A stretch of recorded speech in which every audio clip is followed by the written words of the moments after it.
In a world of knockoffs and cheap imitations, Lady Gaga is a designer original. She proves as much in House of Gucci, a shaky look at the family problems that nearly wrecked the business. As an outsider coming into the family, Gaga is always fascinating, always watchable. The same can't be said for the Ridley Scott film. It lets scenes ramble, allows Al Pacino to overact, and gives Jared Leto a blank check to do whatever he wants.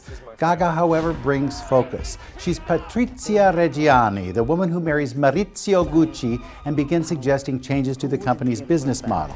Her attention to detail emerges when she sees a housekeeper with what looks like a Gucci bag. Instead, it's one of those knockoffs that sold on street corners. Patrizia says the family needs to crack down on the imitators and become what it should be, a leading designer for the rich and famous. Naturally, family members think differently, and soon Adam Driver, as her husband, is squaring off with Al Pacino as his uncle for control of the business.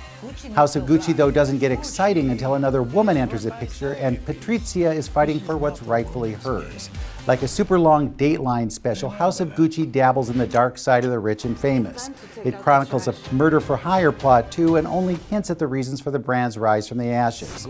While most of the actors are great fun to watch, they're not really brought together to tell a story. This is very much a series of scenes linked by Gaga's presence. She's incredible, and at times Jared Leto is too.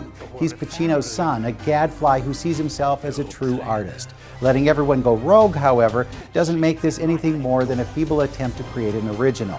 Scott needed the focus he showed in All the Money in the World.